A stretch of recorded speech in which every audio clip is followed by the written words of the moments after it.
인생을 살다 보니까 또 어려운 문제들 앞에 서게 되니까 항상 나의 생각과 나의 마음이 앞서는 것을 보게 됩니다.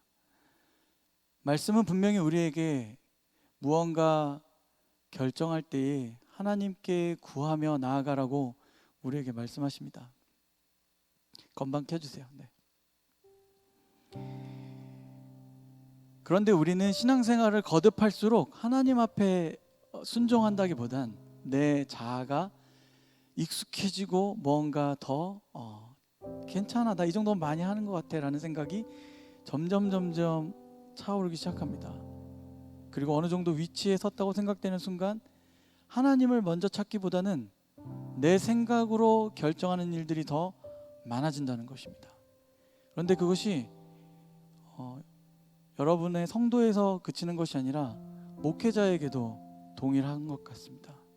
저 역시도 인생의 삶의 어려운 문제들이 다가올 때마다 하나님, 이것을 어떻게 이겨나가야겠습니까? 라고 기도하기보다는 하나님, 이 어려운 문제를 제 앞에서 빨리 좀 해결해 주십시오라고 기도했던 적이 훨씬 많았던 것 같습니다.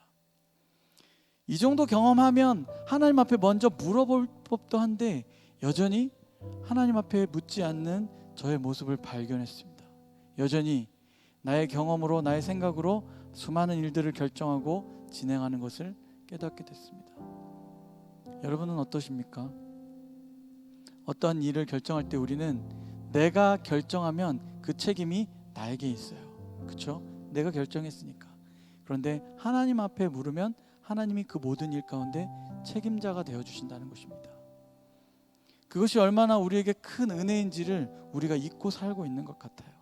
아니, 여러분들 열심히 그렇게 살아가고 있다면 정말 다행이고 감사한 일입니다. 그런데 저에게 이번 한 주간도 그랬고 계속해서 저에게 좀 버거운 일이 닥쳐올 때마다 자꾸 제 생각이, 제 마음이, 제 행동이 앞서는 것을 보게 되면서 이 말씀이 눈에 들어왔습니다. 다윗이 여호와께 여쭈어 이르되, 다윗이 여호와께 여쭙지 않고 나아갔다면 어떤 결과가 있었을까요?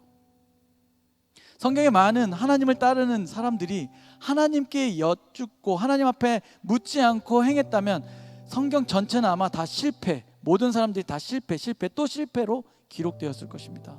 그런데 하나님을 따르는 사람들은 거의 전부 하나님께 먼저 물었다는 것입니다.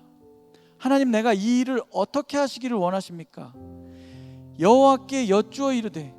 그런데요, 22절을 읽었잖아요. 그런데 23절을 읽었잖아요. 24절에 계속해서 이런 말씀이 나옵니다. 뽕나무 꼭대기에서 걸음 걷는 소리가 들리거든 이라는 말이 나와요. 23절까지는 여호와께 여쭈어서 물어봤어요.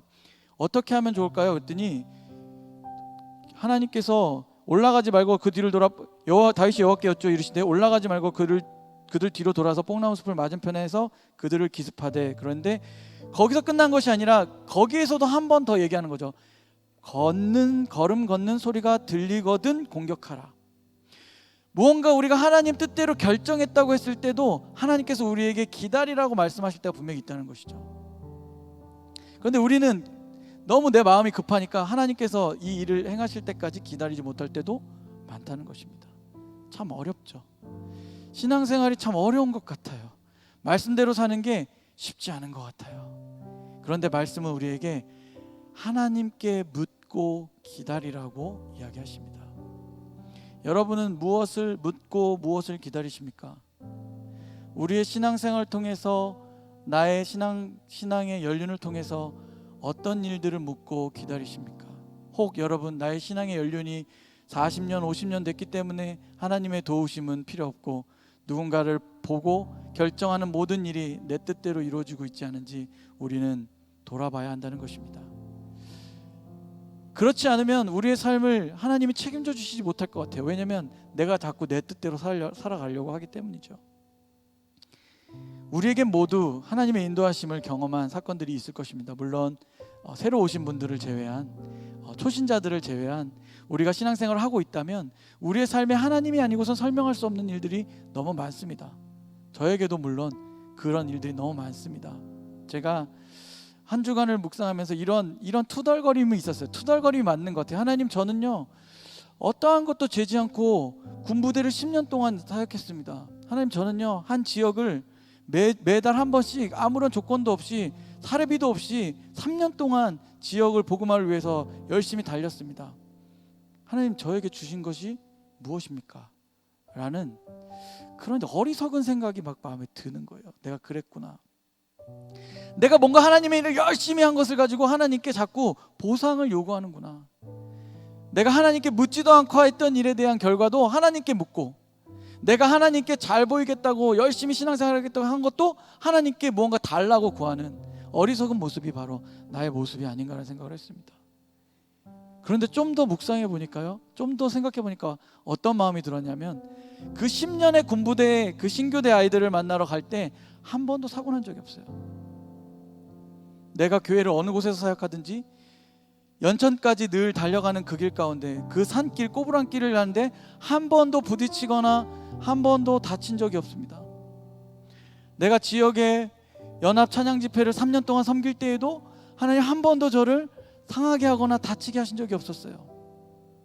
아, 그것이 은혜구나. 아, 그것 가운데 나에게 주신 은혜가 있었구나라는 것을 제가 이번 주간에 더 깊이 깨달았습니다. 이미 지난 일이고 오래된 일인데도 불구하고요. 여러분 어떻습니까? 우리는 무엇을 바라며 살아가고 있습니까? 그런데 돌이켜보면 여기까지 하나님이 너무 많은 것을 허락하셨다는 것입니다. 여기까지 우리를 인도하셨다는 것입니다. 그 사실이 오늘 저와 여러분에게 큰 은혜가 되길 바랍니다. 한 가지 더하자면, 앞서 말씀드린 것처럼 우리가 무슨 일을 결정할 때에, 주의 일을 할 때에 더욱더 우리가 하나님께 여쭈어 물어 응답받으며 나아갈 수 있는 삶이 되길 바랍니다. 응답받으며 살아가는 저와 여러분이 되기를 예수 그리스도의 이름으로 축원합니다. 그래서 우리가 정말 하나님의 뜻으로 하나된 모습으로 한신교회를 위해서, 지역을 위해서, 하나님 나라의 열방을 위해서 우리가 그렇게 살아갈 수 있는 삶이 되길 바랍니다. 그것은 하나님 앞에 먼저 무릎 꿇는 것부터 시작인 것 같아요. 하나님께 묻기 시작할 때부터 시작되는 것 같아요. 하나님은 여전히 우리를 기다리고 계시고, 그리고 여전히 우리와 함께하고 계시다는 것입니다. 우리가 그 하나님을 바라보며 오늘 짧은 말씀이지만 다윗이 여호와께 여쭈어라는 이 말씀이 여러분의 이름을 넣어서 여러분의 고백으로 드려지는 그런 말씀이 되었으면 좋겠습니다. 그렇게 하나님께 묻고 한 걸음 한 걸음 순종하며 살아가는 저와 여러분 되길 바랍니다. 우리 함께 찬양하고 기도하며 나아갈 텐데요, 오늘 이 찬양의 고백들이 우리의 기도가 조금 더 하나님 앞에 뜨겁게, 그리고 우리의 마음을 더 드리며 나아가는 시간이 되었으면 좋겠습니다. 주님은 오늘도 우리에게 찬양을 통해서 위로하시며 인도하십니다. 우리 찬양을 부르며 하나님 앞에 우리의 고백을 드리길 원합니다.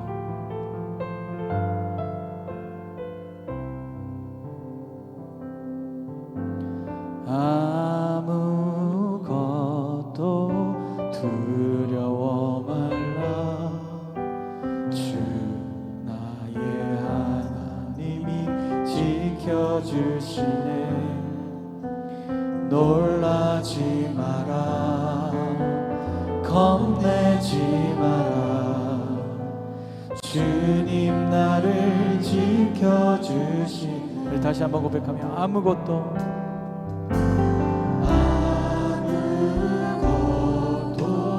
두려워 말라. 주 나의 하나님이 지켜주시네.